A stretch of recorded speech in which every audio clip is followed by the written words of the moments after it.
All right, hello, welcome. Let's go ahead and get started. I am very excited about today. We're going to be talking about the command line. We're actually going to be spending the next few classes talking about command line oriented stuff. And so just a couple reminders before we hop into that. Monday we don't have class. I'm pretty sure you were all probably aware of that, but Monday's a holiday, so our next class will be 1 week from today. Also happening 1 week from today, the first homework assignment will be posted. It may be posted before that. I'm working on it now, and it's in pretty good shape, so I may get that posted a day or two earlier than that, but it will definitely be posted by next Wednesday. Yeah, today's Wednesday. At the latest. So keep an eye out on Canvas for that. I did get the video from last time posted up on Canvas. If you weren't here for whatever reason, you want to go back and review that material, catch up on stuff, check that out. Otherwise, I think we're ready to go ahead and dive in. Recall that if you were a Windows machine user that I asked you to install something, the Linux, there we go, that'll help. I asked you to install the Linux subsystem for Windows. A couple people asked me if they could use Cygwin or other tools to get access to command line. That's fine, I don't care. My general feeling in this class is if you can get there, awesome. How you get there is not necessarily as important to me. So let's go ahead and dive in. First off, let's chat about what the command line actually is. Primarily, it's a way to interact with the operating system. So whether you are on Windows, whether you're on a Mac, whether you're on Linux, command line is used to interact directly with the operating system. So what that means is we can use it to start programs or stop programs or manage files or do other kinds of operating system related tasks. This is a very powerful tool, which I hope I will convince you of that fact over the next couple classes. But with great power comes great responsibility. Once you get tinkering around in the operating system, it's also potentially dangerous. We'll actually see some stuff today, actually, that's maybe a little bit dangerous. I am not responsible for anything that you do to blow up your own computer. That's on you. We'll make sure that doesn't happen, though. So why bother? What's the point? You've all probably grown up using computers. I grew up using computers. I didn't think about the command line. Well, actually, maybe I shouldn't say this, but I'm old enough to remember a time when computers were mostly command line back in the early 90s. But that's not true anymore. If you go out and get a computer and you don't want to use the command line, you don't have to, right? It's not a necessity. We've evolved past that point. But so why bother? Why bother using a tool like the command line when we've got other more fancier tools available to us? Well, there's a few reasons for that. Some things are only available via command line, and those things are often things that we as programmers care about. So for development purposes, the command line has some tools that are only accessible via command line that we want to get access to, right? It can make your life easier. Command line is a great way to automate tasks on the computer. I'm going to show you that probably next week in class. So we'll see how we can use command line to make our lives easier by writing it's almost little programs to manage programs, right? Make our lives easier in that way. Another reason the command line is popular amongst developers, user interfaces are great, right? Being able to click on buttons, type things into text boxes, we all know how to do that. That's all wonderful. Making those, though, right? Making a user interface, setting up a graphical user interface is a non-trivial task. So taking the time to decide what buttons should go where, how those buttons should work, all of that stuff takes time, whereas the command line is often going to be a lot quicker and easier for you to get something up and running. I mean, and maybe not the most important reason to learn command line, but it kind of makes you look cool, right? Like, it makes you feel like those people in the movies that you see. Although if you, I challenge you to go back and watch some of the hacker movies after you learn a little bit of command line, you'll start to see that a lot of times what they show in movies is kind of bullshit, but you know, it's movies, it's entertainment. Some of them get them right, but most of the time, not so much. So let's get started. Let's open a command line. This is going to depend on what computer you're on. In fact, several points of today's class and most of our classes are going to depend on what computer you're on. So I'm going to try my best. I'm going to try my best to explain instructions for everyone. Of course, I have a Windows machine up here, so if you are on a Mac, I still know how to use Macs, but I don't have the ability to demonstrate on a Mac. But for Mac users, it's actually, this first step is easy. We just need to open a terminal. The easiest way to do that is usually to use the search function, type terminal. It'll be one of the things that pops up. So go ahead and open that. On a Windows machine, if you followed the instructions that I gave to you, right, and you installed the Linux subsystem for Windows, the easiest way to get a command line open is to go to your start menu and type in CMD, and command prompt shows up. So if you hit return, you should see something like this. If you're on a Windows machine. If you're on a Mac, you can just kind of chill for a second while I get the Windows folks set up. Is this text big enough, or do I need to make it a little bigger? Can everybody read this?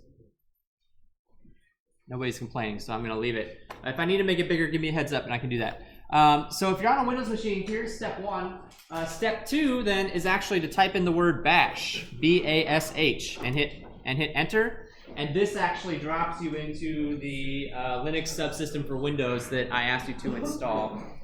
If you're having technical problems on your computer, I'm more than happy to help you with that, but I would ask you to please wait. There's a few points in class today where we're going to have some in-class exercises. I'll be doing laps around. That's a good time for me to do some technical troubleshooting if you're having problems getting stuff set up. If in the meantime, just kind of sit back, relax, and don't freak out too much, it'll be okay. We'll get you up to speed. Don't worry about it. Do the best you can. So if you're on a Windows machine, hopefully you've got a screen that looks something like this. If you're on a Mac, you should also have a screen that looks something like this. Your screen is probably going to look different than mine, though. It's not going to look exactly the same. So what are we looking at here, right? Let's take a first pass and see if we can decipher a little bit of what we're looking at. There's D Shook. That's my name. That's my login account. So your account is almost certainly different than mine, right? Not going to look like that at all. This guy here, desktop, and then a whole bunch of gibberish. Anybody know what that is? That's the name of the computer that I'm on right now, right? So again, yours probably looks different than mine. I don't know what you called your computer. And then this right here is the current directory that I'm in, the current path, we would call that, right? So I think that while you may not have seen it in exactly this format, you're all kind of already familiar with the directory structure of a computer. If you go navigate through your files, right? This is exactly what we're looking at. So I can go, I don't know why I picked that folder in particular, but you know, I'm going to dig through my folders. That's what this is referring to. Which folder am I currently sitting in with my command line? We'll talk about that a little bit more later on today.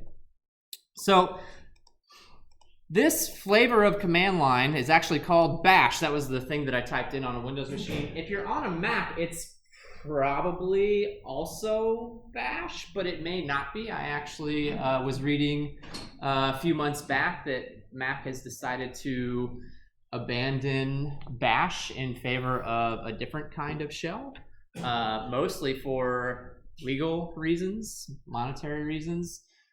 Bash is licensed under a particular license which requires people who want to use it to not make a ton of money off of it. So they can't issue patents based off of it, and that doesn't make Apple very happy, so they're getting ready to bail on bash. But regardless, I would assume that the vast majority of people in this room are on a bash shell, which is a very commonly used type of command line. It's been around, I believe, since the 70s, so a lot of history. And really, it just determines what the commands are that we can type in. If you're using a different shell, the commands might be a little bit different, but actually a lot of them are probably going to be the same. So let's start by trying to type in a command. I'm going to start with a very simple one. And again, if I need to blow the text up here, please holler at me, and I'm happy to make it larger. All right, cool, yeah, absolutely. I can totally do that.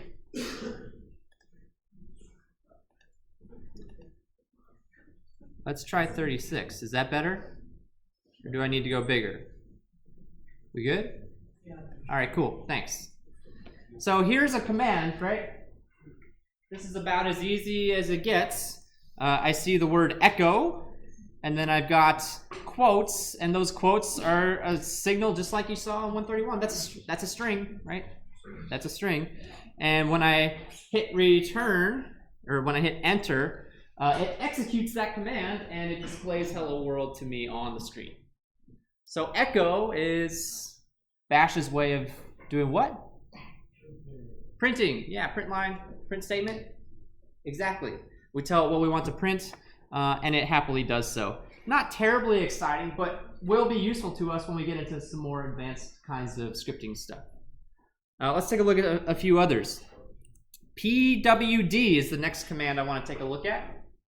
pwd. You'll notice that it actually, oh, we've seen this. Actually, we see it right here. We see this right here. So pwd is like the where am I, right? Tell me what folder I'm currently in. Tell me what directory I'm currently sitting in. In fact, pwd is an acronym. It stands for Print Working Directory. It's basically a signpost. Where am I at right now? All right. Let's try a few more. Uname. All right, so I typed in uname, and it told me Linux. You may have seen something a little bit different on your machine, possibly. This also seems a little bit strange, right? Because I'm on a Windows machine right now.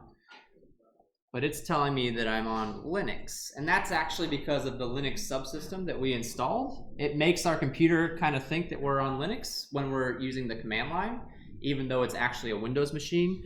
Let's see if we can do something a little bit different. If I say uname-a, there's a whole lot more stuff. Linux, there's my computer name again, and here's a whole bunch of other information. So there's Microsoft, right, indicating that I'm on Windows. If you're on a Mac, it probably says something about Mac or Apple instead of that. Potentially, I actually don't know. I actually don't know what it would say on a Mac. Here's the date. Well, that's not today's date. No, it's not November. That's probably the date that the system was set up, would be my guess. Oh, yours has the same date. So then that's the date that the Linux kernel was compiled, probably. That was the date that this operating system was created, basically. As well as some other information about this machine. So this is actually printing out information about the computer that I'm on.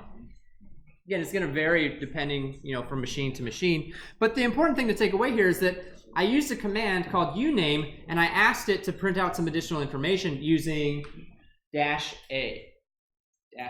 So -a is we call that a flag, right? I'm passing an additional piece of information to the command that says, hey, I want you to run this command, but I also want you to do it in this particular way. And that's a pretty common thing to do with the command line. So, we can kind of try some other flags and see what happens here. And I'm kind of guessing right now. So I guessed P is my next letter, and it told me, all right, x86-64, that's my architecture. That's my, what kind of CPU am I running? Let's try, I don't know, L? Oh, so that one doesn't work. Q? No. So not all of these work. I got really lucky the first time, I guess. M. Oh, M works and tells me the same thing. But actually, you don't have to guess, right?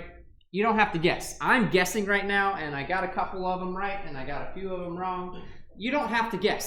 This information is available we can actually look up what flags are available. We can actually look up information about any of the commands that we want to use using another command.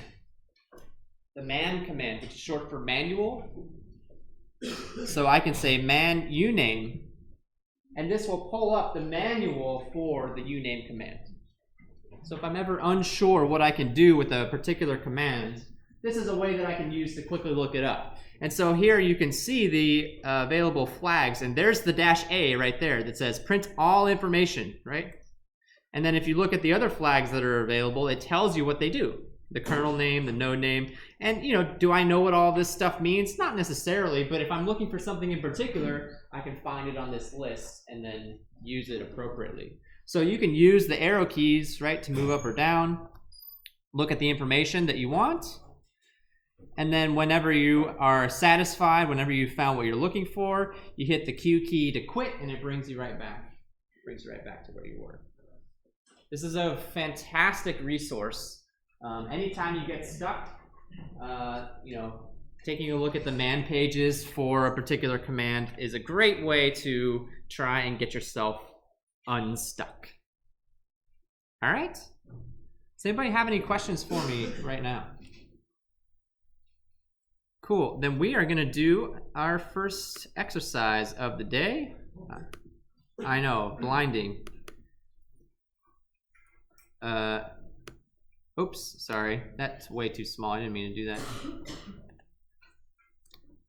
So take a few moments. Talk to your neighbors if you want to. See if you can figure out what these commands do.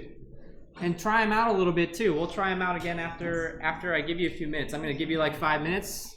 See if you can figure out what these do. Play around with them a little bit, and then we'll continue on, all right?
Okay. So I'm sure that some of you might have already been familiar with these commands, but some of you probably weren't familiar with these commands, and so let's have a quick chat about them. There's a couple ways you could have figured out what they do, right? Some of you, I saw, definitely typed them in and tried to see what happened. So I just typed in ls, and I got a bunch of stuff. And this stuff probably doesn't really look like much to you at all, but to me, I instantly recognize what it is. These are different files and things on my computer, right? These are different files and folders on my computer. So you don't have these files on your computer. I mean, maybe you have some of the similar stuff on your computer, but you don't have this exact list of files. If you did, that would be pretty creepy. Get off my computer. But, you know, another way that we can think about this is, let's look at the man pages. It says ls, list directory contents. That looks exactly like what it did, right? Tells me what's in a folder, tells me what's in a directory, so I can see the contents. But there's more stuff that ls can do. ls is actually a very useful and a very powerful command. We're going to be using it a lot. And so you can see the different flags that are available, the different options that are available.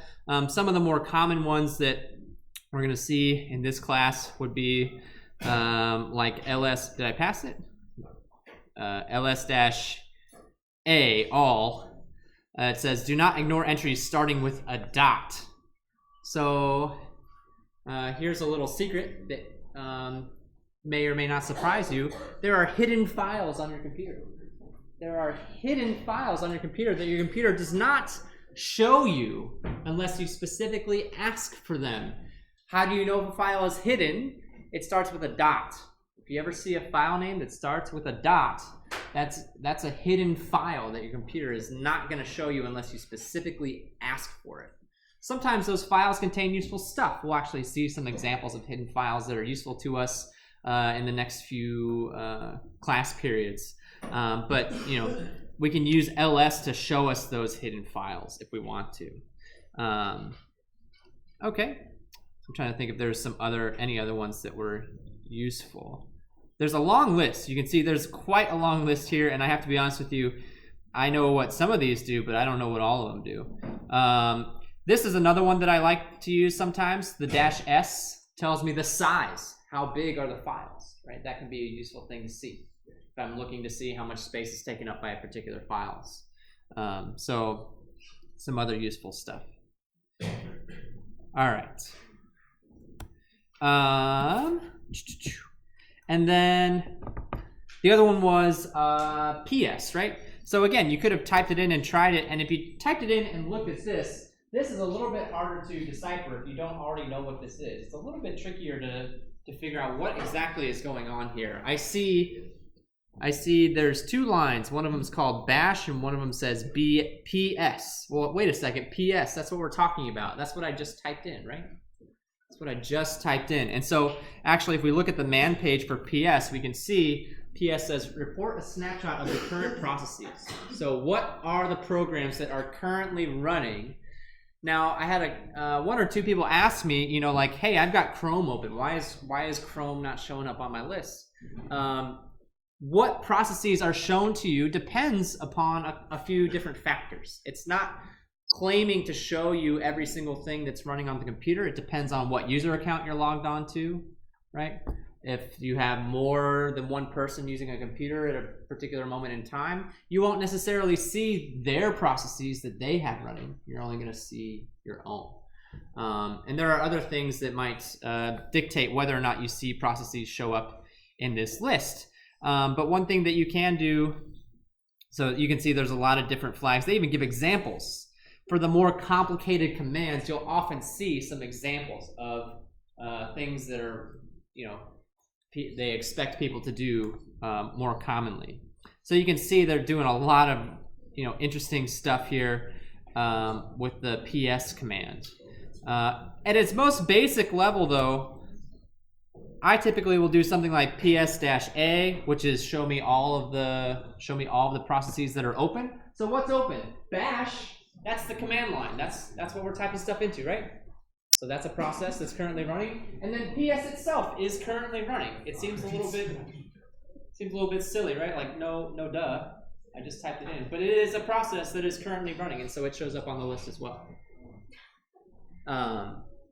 So this is a great command to see what processes are currently up and running on a particular terminal screen. Are there any questions about that? So one thing that you might have noticed is that abbreviations are very common here, right? LS stands for list. Actually, what does the S stand for? Just list, yeah.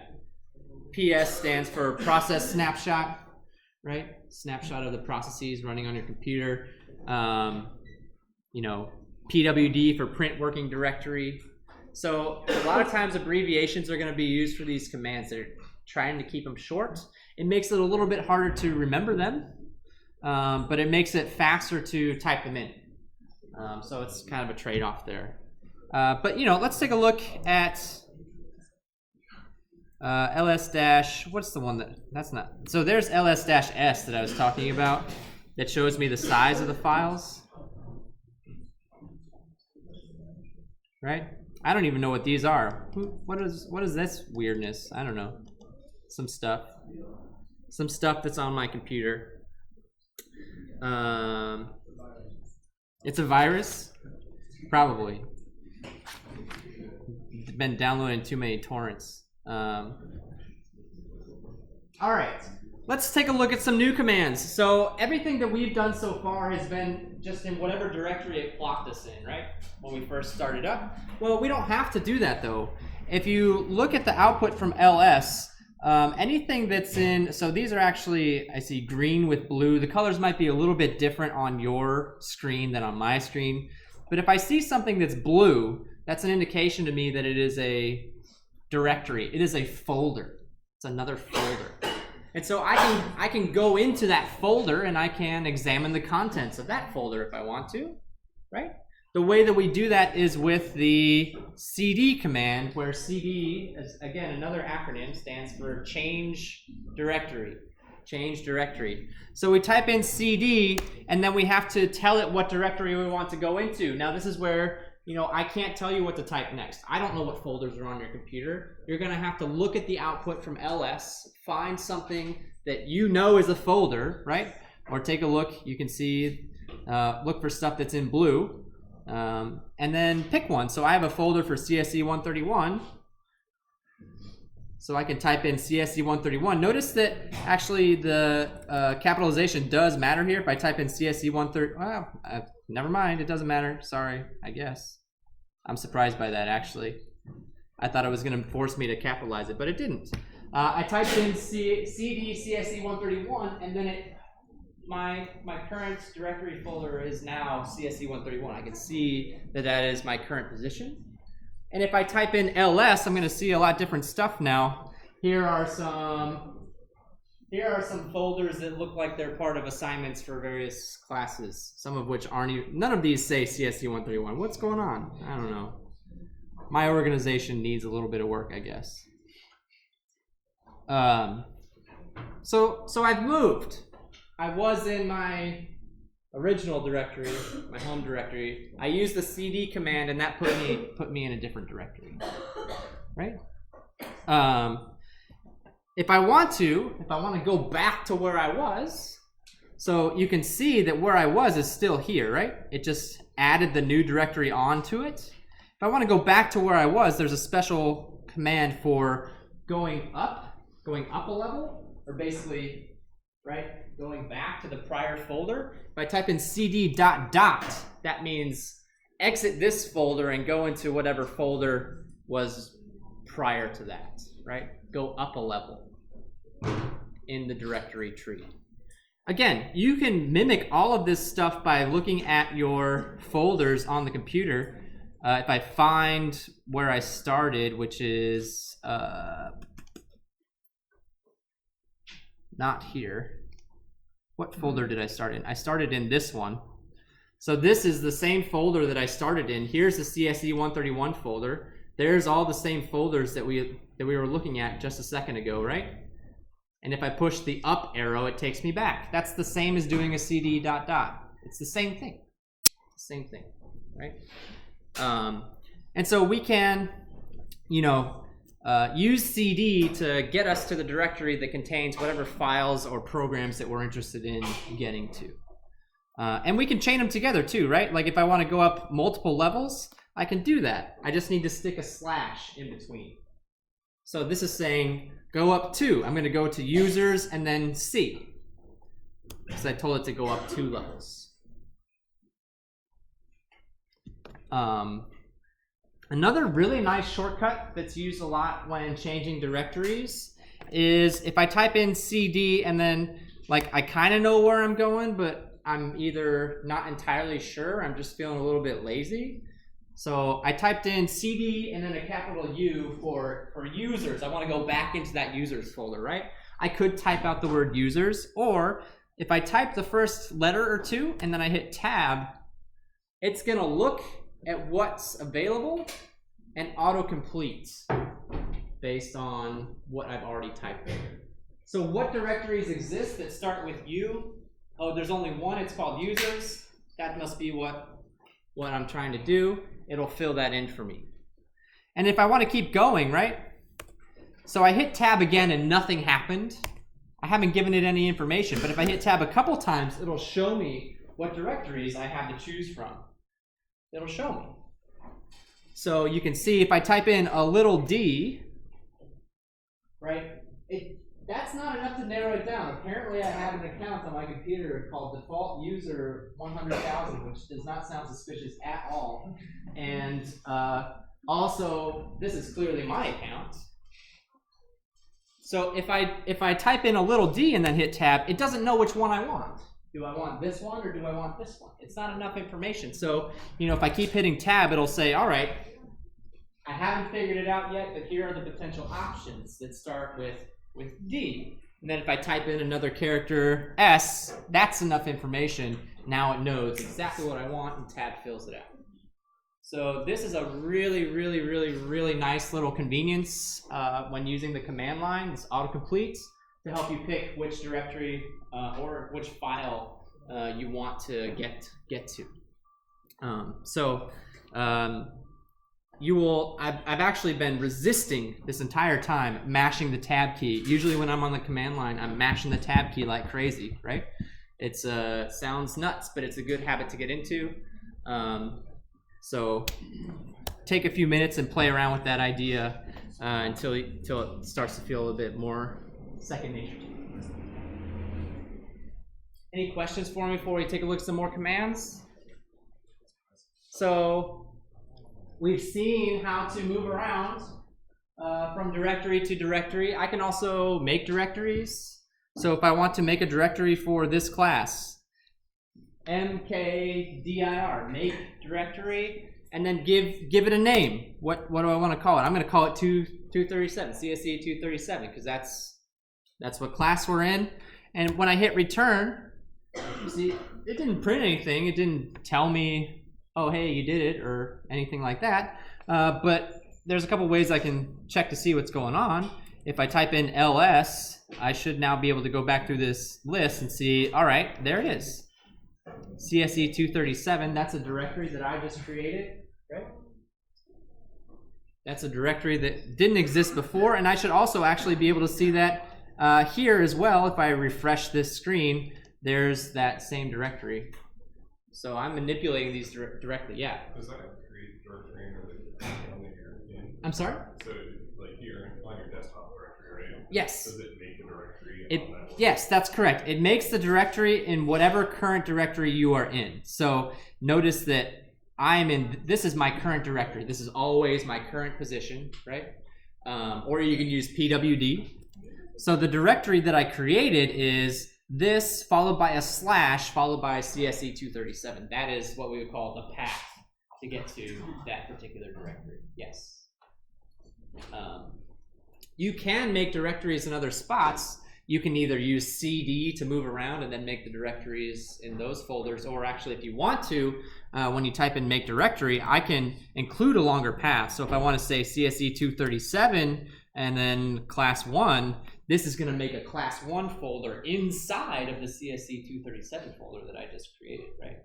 So you can use these paths to be more specific about exactly where you want stuff to go. Yeah? Wait, so if you don't have the CSE237 folder, does it make that one and then make the class 1? I don't believe that it will, but we can test it out. So if I change this to something that doesn't exist, CSE238, right? And then try to make this folder, I think it's going to get mad at me. Yeah, it doesn't know what I'm talking about. So I have to do it in order. I have to make the first part and then the last part. Good question. Any other questions? Now, there might be an option, if I'd say man make directory, there might be an option that says, all right, make parent directories as needed. So if I pass in the -p flag, then it's going to go ahead and make all of them. Yeah. In fact, we could try that out. So the way to do that would be make dir -p. I'm going to put any options first, CSE238 class 1. That time it didn't complain, and now if I take a look at ls, you can see that it did make this folder, and if I go in there, I assume that it would also have the class 1 folder as well. Yeah. So there are ways to tailor it to do exactly what you want it to do most of the time. Great questions. Any other questions? Any other questions? All right. If I want to get rid of stuff, there's a command for that. So this is where we start entering a little bit dangerous territory. RM is short for remove. You use it to delete files. This is not the same as sending a file to the recycle bin or the trash can or whatever it's called on your particular machine. It's not the same thing. If you use RM to delete a file, it is gone forever. You can't be like, oh, sorry, let me pick that up out of the trash and put it back. Nope, it's gone forever, forever, forever. So you need to be very, very careful when using this particular command. Be exactly sure what you're doing. Do I have any files here that I can get rid of? I don't know what main.txt is, so bye, see you later.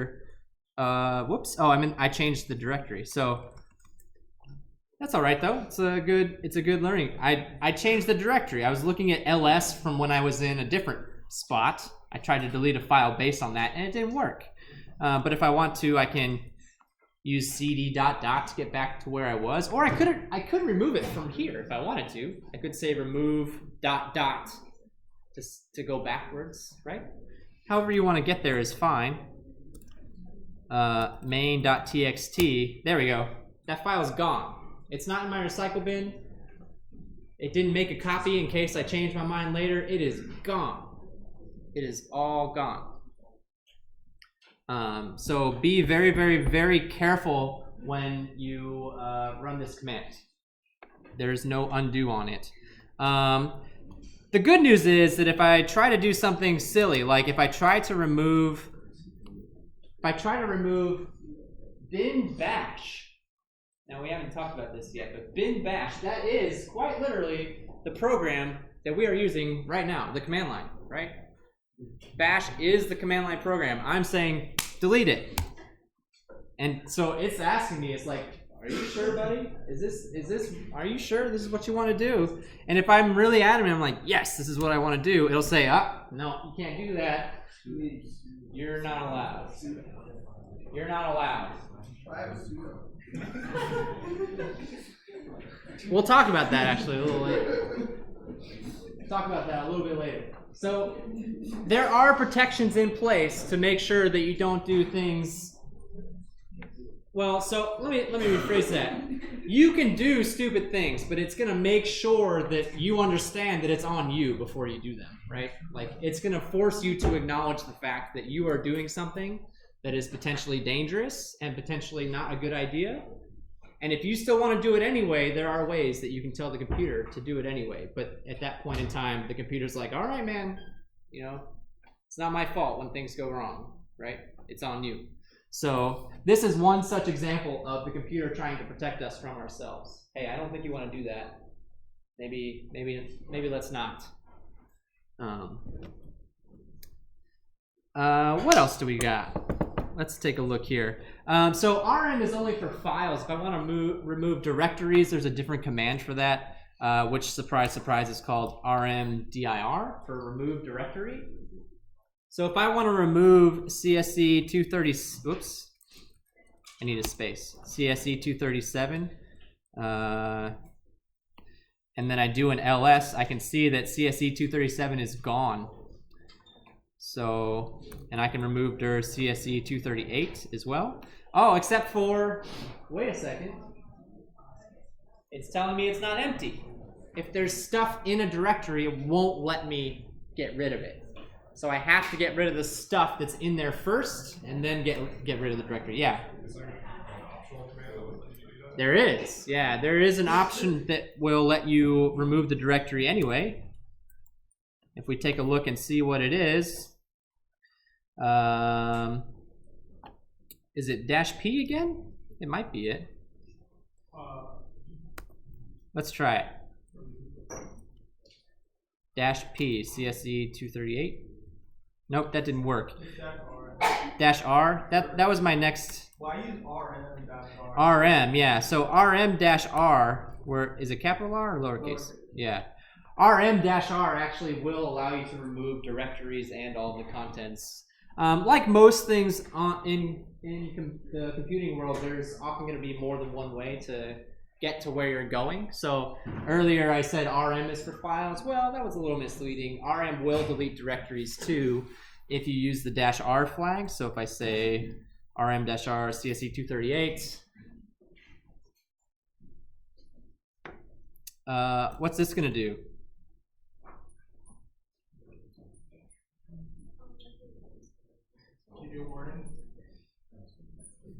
I'm not gonna hit enter on this one. I don't think it would work anyway, but this is saying delete everything. Delete everything on your computer. All of it. All of it. Delete everything. Don't do that. I mean, it's your computer. You can do what you want, but definitely think about what you're doing before you do it. All right, cool. And then just a couple more things to take a look at before we do another exercise. We can move files around. We can make, question. Is there a point to using remove directory instead of just remove? Remove directory is a little bit safer. If I want to make sure that I'm removing directories that are truly empty, remove directory will do exactly that. So it's a safer way to go about it. I can also move files around and make copies of files. So the move command is going to be mv, short for move, and the copy command is going to be cp, short for copy. Instead of showing you some examples of those, I'm going to give you actually an exercise where I ask you to play around with those a little bit in just a few moments. But before I do that, I'm going to show you one more extremely useful command/convenience technique. History shows me a list of commands that I have run, and you can see that I've been using this quite a bit, actually. This is more than I expected, as a matter of fact. All right, sometime today, please, computer. All right, cool. So if I look at the history that comes out, you can see these are the commands that I've been running today, right? I can see the commands that I've typed in recently. And if I want to recall a command that I've already done, there's a few quick and convenient ways of doing that. If it's something that I've done really recently, I can type up and down on my keyboard, and it'll cycle back through the history. You can see it's literally just going back through the history. So I can look up commands that I've executed in the past and modify them if I want to, change them if I want to. Another way that you can do that is you'll notice that as part of the history, there's a number associated with each command. And so if I find the number of the command that I want to run, maybe I want to make this directory again, I can type in !1583, that's the command number, and it will execute that command from my history. And now it has fetched that command from the past and redone it for me. So that's a very convenient way of looking stuff up. Yeah. How far back will history go? How far back will it go? I think that's somewhat system specific. You can see that mine went pretty far back. It will not go forever. They will get purged from your history at some point in time. There's probably some setting that's buried somewhere in your command line properties that dictates how much history it's going to remember. You can see mine is at least 1500, right? I'm almost at 1600, so it's a lot. And actually, if I wanted to find something that I did like a long time ago, it'd be very difficult for me to do. So a nice thing to do would be able to search my history, which there actually is a technique that we can use to do that, which I'm not going to get to right now. Baby steps. But at some point during this class, I'll show you how you can search your history. Not today, though. Good question. Any other questions before I turn you loose on another exercise?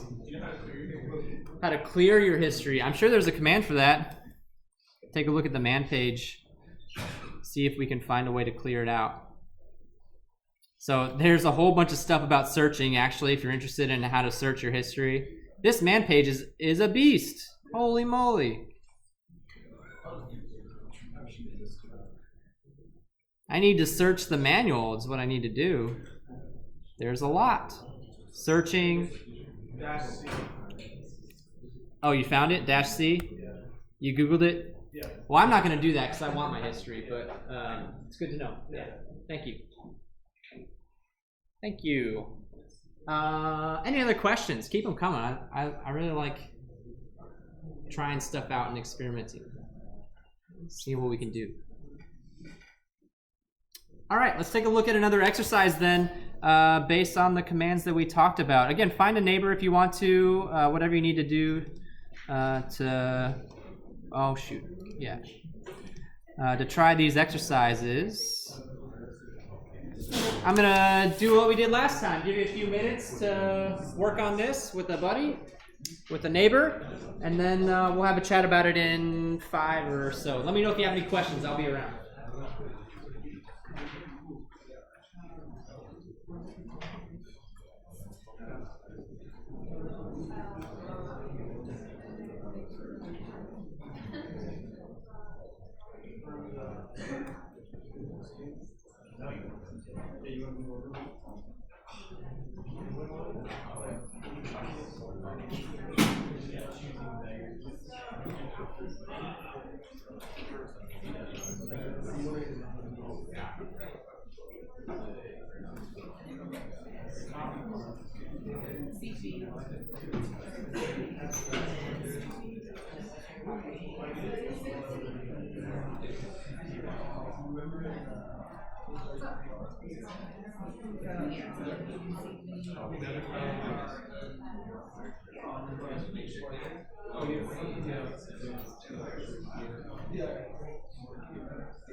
Yeah, that's a little trickier to find.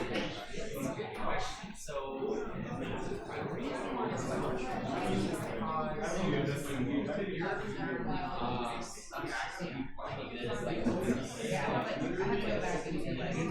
because this folder It's not going to be as fine stuff. What's a way to do it? You go to C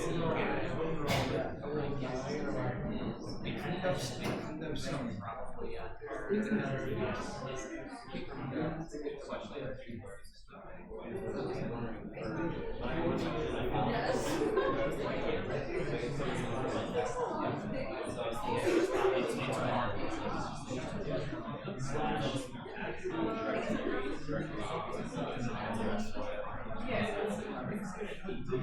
Well, so when you start with this, actually the file structure is what's next. Slash at the beginning that's saying start at the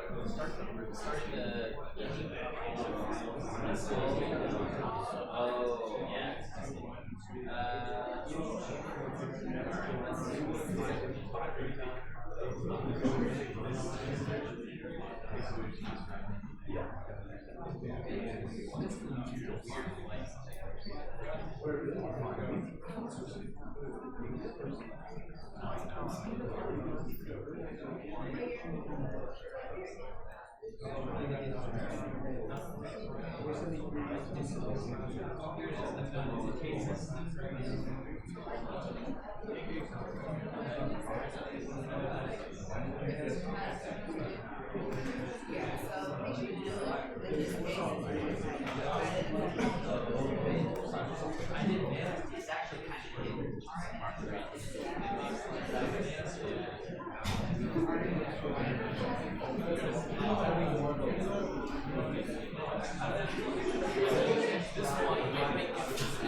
It's actually kind of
All right. I may not go through this entire exercise, but I wanted to take a look at least one part of it real quick. So the first part of the exercise had you make some directories. So make a directory called test, and then make some directories inside of there called first and second. So if I go into test and then make a directory called first, and then make a directory called second, and then if I look at ls, I see first and second. So that was the first part of the exercise, right? The next part of the exercise had you copy bin bash. So again, bin bash is what we are using right now. It is the command line program, right? Had you make a copy of this file into first. And I didn't show you how to use this copy command, so I hope that you did some experimentation or looked up the manual page for it or did some Googling to find some examples. All would have been perfectly reasonable ways of approaching this particular problem. I'm trying to get you used to that idea of, oh, I know that I can do this thing, but I don't know exactly how to do that thing, so let me do some looking around to see if I can figure it out, right? So here is one way that could have been accomplished, right? Copy bin bash into that directory. And then just to verify, we can go into first and do an ls, and there it is, there's bash. Notice it looks a little different. It's green. Green indicates that it is in fact a program, right? This is a program. If you wanted to, you could also go into the folder through your Finder or your Explorer, whatever the case may be, and look at it. So if I do that here, in Windows it's a little tricky. You have to find your home folder, or I don't know where you put your directories, honestly. It could be anywhere. You could have put it on your desktop or something else. And so there it is, there's bash. It doesn't look like anything special, right? Just looks like there's a file there called bash, right? And then I ask you to delete stuff, and this is where things get exciting. So remove bash. This is something that I think made some of you a little bit nervous, and I'm glad that it did. But this is actually okay. Why is this okay? We tried to delete bash before and it wouldn't let us. Is it going to let us do this? Yes. Yeah, why? It's a copy. It's not the original, it's a copy. Or another way of thinking about it is bin bash. Who put that there? We didn't put that there. The operating system put that there, right? That was put there by somebody other than us. This was put here by us. We put that file there. Therefore, we have control over that file. We have ownership of that file. We created that file. We made this copy. So we can do whatever we want with it. We can delete it, and we can also delete it without feeling too much anxiety about negative effects, because we know that it's a copy and the original is still exactly where it started, and we don't have the ability to delete that. I mean, we kind of do, but it takes a little bit of extra work to delete the original copy. So we can delete this. It's not going to cause any problems. It's okay. Nothing to be concerned about. All right? But this idea of ownership, who owns files on a system, is something that's important and something that I'm going to talk to you about next, actually, with the time that we've got remaining. And so then I asked you to, delete the directories. So you can do remove dir second. Oops. And you could have probably done this a faster way than what I'm doing, but that, there's more than one way to do it. And this certainly accomplishes what I asked you to do. If you use RM instead, you looked up some options to do it, fantastic, that's great. If you did it one at a time like I just did, fantastic. That's awesome. I'm just trying to get you used to typing things into the command line and seeing what happens. Okay? Any questions about the stuff that we did in that exercise before we move on? So this idea of ownership is something that I want to spend the rest of the day talking about. If we take a look, so I tried to remove bin.bash before and it wouldn't let me do it.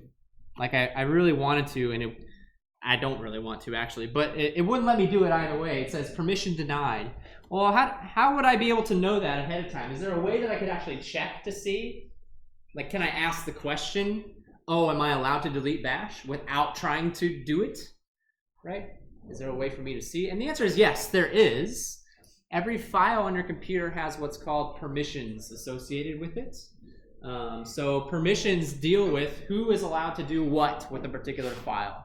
And if you want to see those permissions, you can using the ls command, actually. So if I want to see the file permissions for bin bash, notice I'm using ls with the -a option on it. And if I, whoops, it's not -a. Which option am I looking for? L, thank you. Wrong one.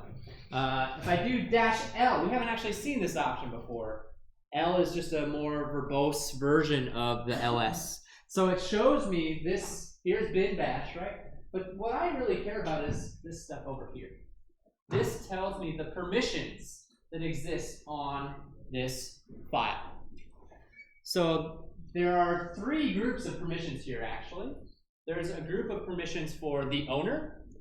There's a group of permissions for the group that is associated with this file. And there's a set of permissions for everybody else who is not the owner or not part of the group that is associated with that file. So who is the owner then? That's also up here. The owner is root, where root is often going to be a special account on your computer. Root is basically the admin account. Root is the account that has, you know, the keys to the entire domain, right? It can do whatever it wants.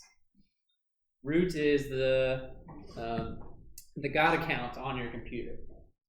So if you have something marked as root, usually that's because it's something that is very mission critical, right? It's an essential piece of your computer. It's also something that you should think very, very carefully about before messing with, right? If something is marked as being owned by root, something you should think very carefully about.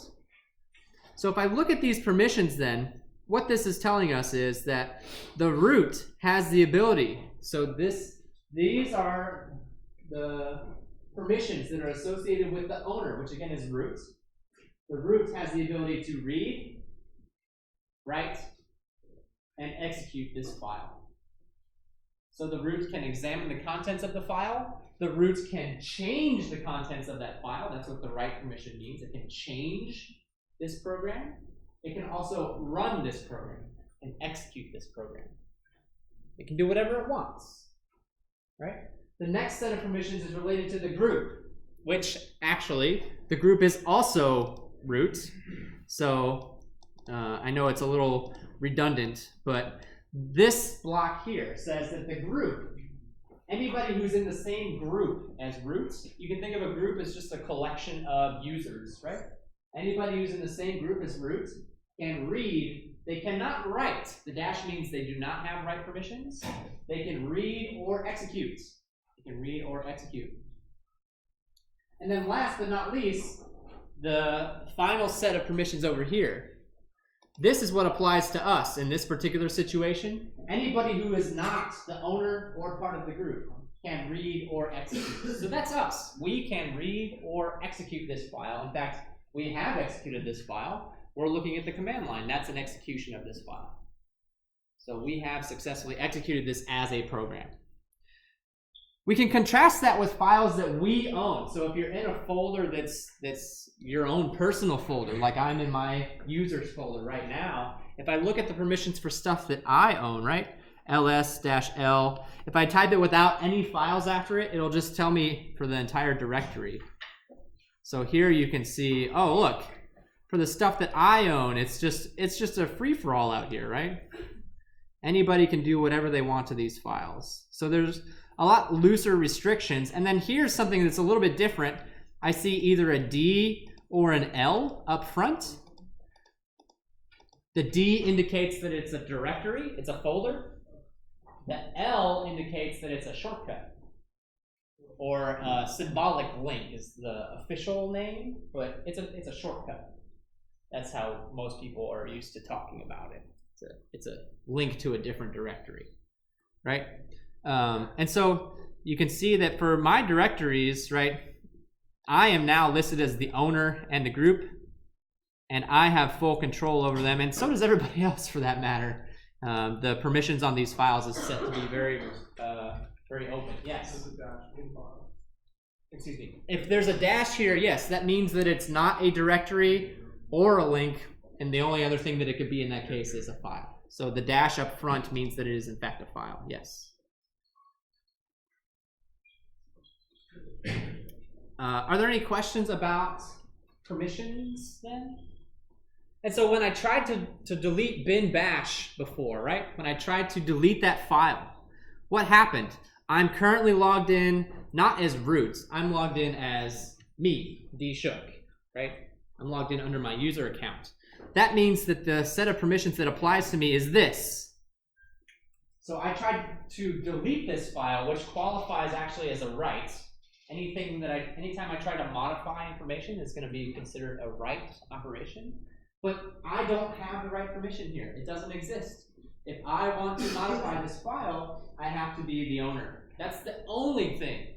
That's the only account that can modify this file is the owner, the root.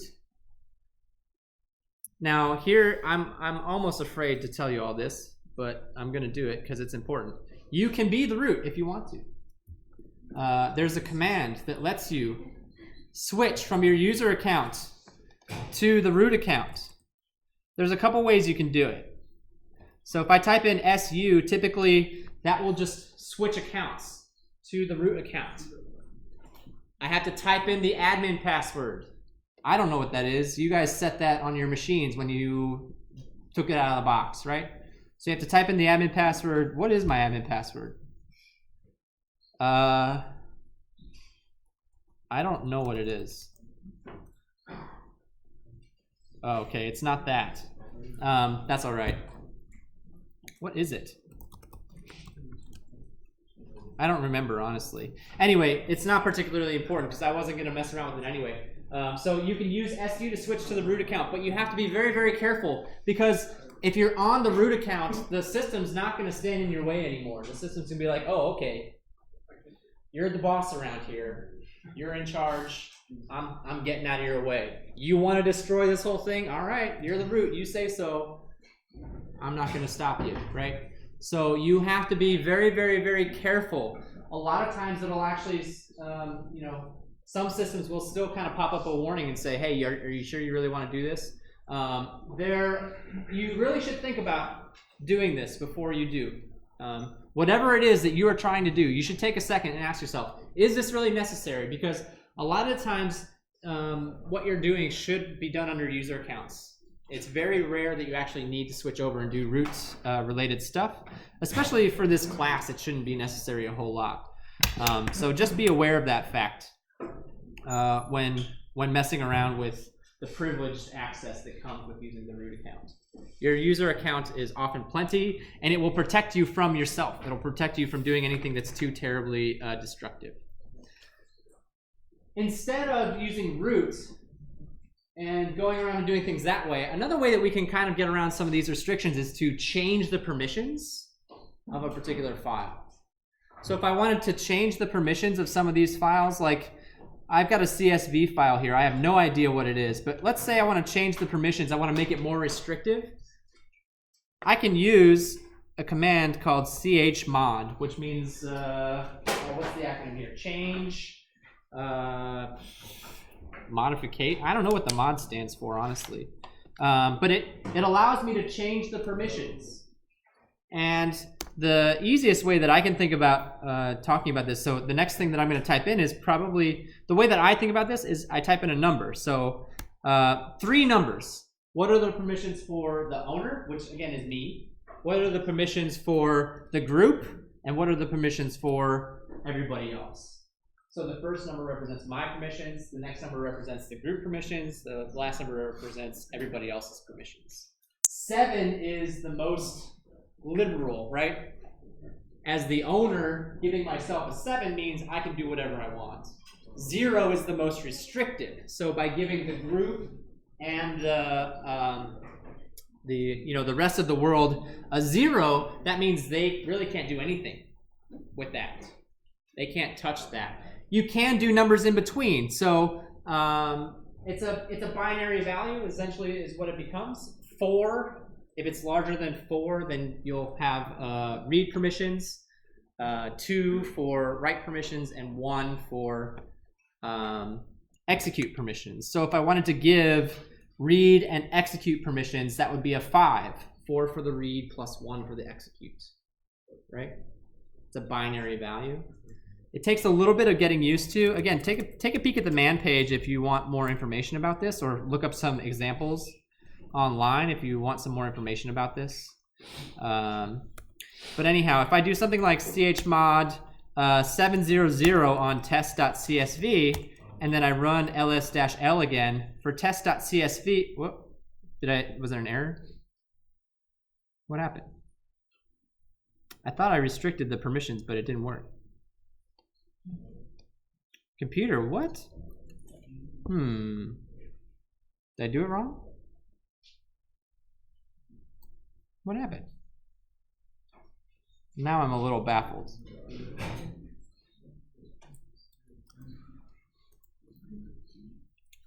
Okay, well, it didn't let me do it. Why not?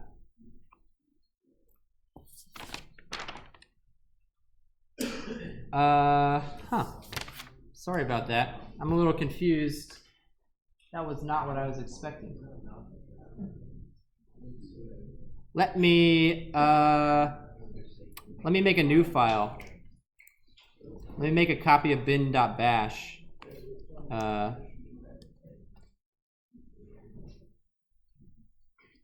And see, so ls-l.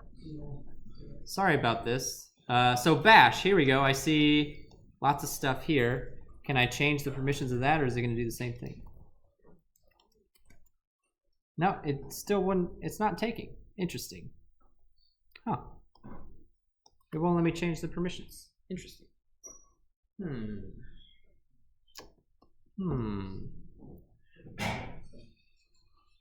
Well, I don't want to waste a bunch of time on it because we're almost out of time as it is, but I am going to promise you this. I'm going to look this up after class because it's going to drive me crazy, and then I will make a post about it or talk about it in class on Wednesday once I figure out why that wasn't working properly, because I owe you a proper demonstration of that particular command.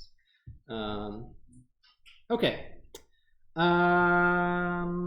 Let's see, how much time we got left? A little bit of time. The last thing then that I'll mention before I get you all out of here, we've got about 8 minutes left, is just a basic overview of the file structure of your computer. Again, this is a little bit different for depending on what machine you're on. So a Windows machine will look a little bit different than on a Mac. But since we're using a command line here, we can see that every single path starts with this slash. And that's what we call, actually, the root. I know we've been talking about root as a super user, as an administrator, an account that has, total power and control over the system. This root, when I say the word root in relation to the file structure of a computer, it's really more along the lines of the beginning of all files. So what is the starting point of my file structure? So in other words, you can think of the file structure of a computer as a tree, right? That branches out based on what directories you want to take. The root then is the beginning. What's the very first one? And so if I want to, I can go and take a look at the roots, and this will look not exactly the same, but fairly similar on most people's machines. This is operating system stuff most of the time. This is mostly stuff related to the operating system. And so bin is short for binaries, which is really another way of talking about programs. Those are where programs are going to be found. For example, we saw bash as a program in there. If I go into bin and I take a look at what else is in here, I'm going to see stuff like there's the cp command.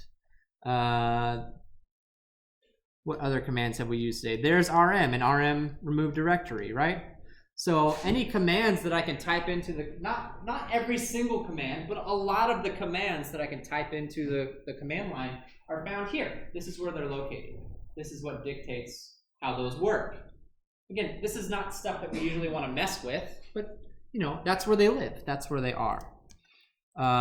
If we take a look at some of these other things, home is usually going to be where your personal files are, right? That's where the user directories are. Root is a special directory for the root account, the administrator account. So these directories are fairly common across most operating systems. If you're on a Windows machine, actually, or even if you're on a Mac, so what Apple does is they'll insert some of their own directories here. You might see a directory called libraries. If you're on a Mac, you might see a directory, might see another, I'm not as familiar with Mac structure, but you might see some other directories that were inserted by Apple. If you're on a Windows machine, actually, it's I think interesting to take a look at what files are related to Windows, which are going to be in the mount/C. That's your C drive on a Windows machine. So this is where all the Windows stuff lives, and specifically on a Windows machine, anything related to the Windows operating system is in the Windows folder. All of your programs, all of your Windows programs are going to be found in program files, in the program files directory. So if you're looking for a particular Windows program, that's likely where you're going to find it. And then there are also going to be directories for Windows users here as well. So that's kind of the basic high-level structure of most operating systems. And it's good to be at least generally familiar with this structure so that you can kind of start to navigate your way around and know how to get from one point to another on your computer. It also helps to understand, oh, I'm in the operating system, I'm in the operating system directories right now. That means that I probably can't really change much. That's for the root to do, right? That's not my stuff. That's the operating system stuff. But I can look around. I can kind of take a peek. Or, oh, I'm in my own user folder. That means that I can make whatever files I want. I can change whatever I want, execute whatever I want. All right.